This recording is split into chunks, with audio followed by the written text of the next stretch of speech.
In the past 2 years, I've bought around 8 different fingerboards, and they range in quality. Some are around $6, others are over $30, and I've noticed one problem. And that one problem throughout all those fingerboards I've bought is the bushings on them.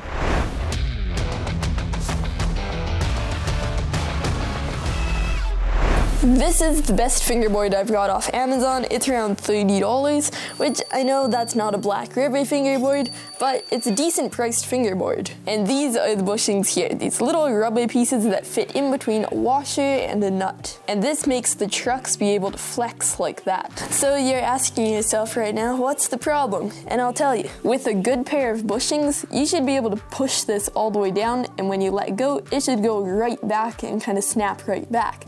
But you see, these kind of stay on that angle a little bit. So that makes it a little bit more difficult to do some tricks, and overall it's just not too high of quality bushings. So I have a very good solution on how to make your own bushings. And this isn't one of those videos where you make the bushings but the store-bought ones are still better. I actually personally use my own homemade bushings on all of my fingerboards. It doesn't matter what quality of fingerboard it is, I make new bushings for it because they're as good of quality as the Black River ones. So let's get into it. Materials wise, all you need is an old bicycle tube. This is what one looks like, and I already went ahead and cut a little segment out of another one, so this is what you should have. So all that I did with this piece was it was like this, and then I just cut it in half like that, cut it down the middle, and then you get this. So you want to go ahead, cut a little strip off of it about this big, and with this method you can make hundreds of bushings out of a small piece of tube, which I know you don't really wear them out. I'm just saying it's super easy to make a lot of them. So what I like to do is I like to take one of these little plastic bushings that come with a tech deck, I just lay it on, and then you can get a pretty good idea of how many you'll be able to get out of one piece like this. You do lose a little bit in the process of getting it to this shape, so I'm just gonna cut about there.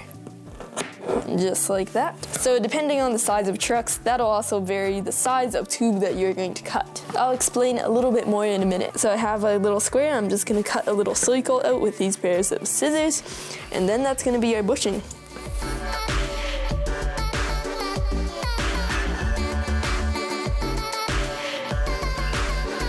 So because you are making these bushings out of rubber and not plastic, you're gonna want to make them a little bit bigger than any sort of tech deck bushing. And you will want to make about 8 to 12 of these because these are pretty thin by themselves. One of these is not gonna be able to make one bushing. So I like to stack them. And what I mean by that is you put 2 in the spot of 1.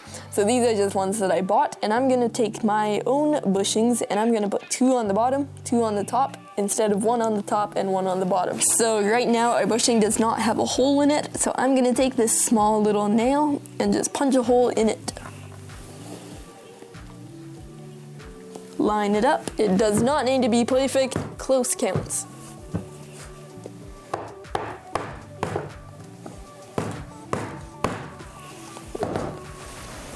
Once I have it nailed on, I kind of like to just push it back a little bit, and that kind of just stretches the rubber a little bit, and that makes it a lot easier to fit onto your trucks. So now we have this, and we are done. So I'm gonna make a bunch more of these, and then we'll be ready to put it on my board. A few inches later.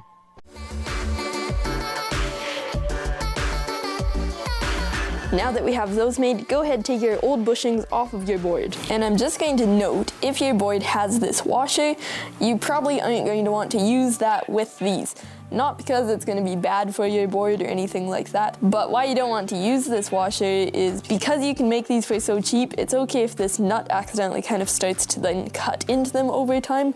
That is alright. So these aren't going to be as easy to put on. You're gonna need to kind of just stretch them over a little bit, just like that.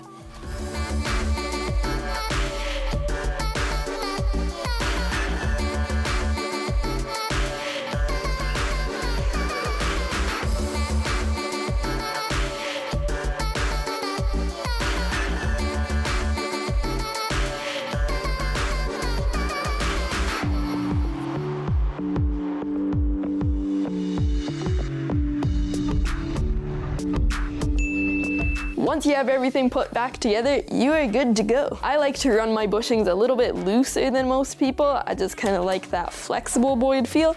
That's just my preference. You run it however you want to. So remember what the stock bushings looks like on here. They kind of went down, but they didn't go all the way back up, and it was kind of slow as well. Whereas these ones, they spring back very fast and also go right back to the same spot.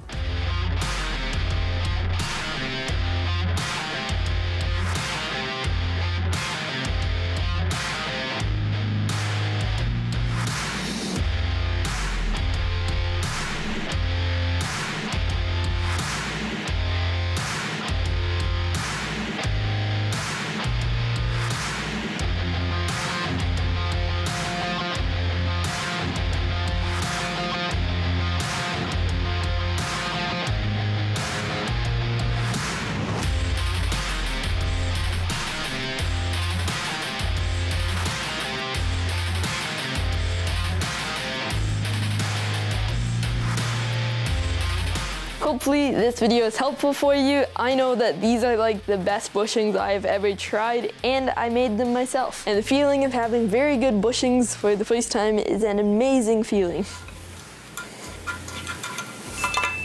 If this video was helpful, make sure to smash the like button, because I helped you out. Yeah, I need a like for that. Just saying. Better yet, share it with a friend who also wants good fingerboard bushings, or just keep it a secret for yourself. Either way. Thanks for watching today's video. Be sure to check out the top one up there. Bottom video is also a pretty good one, but I recommend the top one a little bit more. The subscribe button is down there like always, and I'll see you in my next video.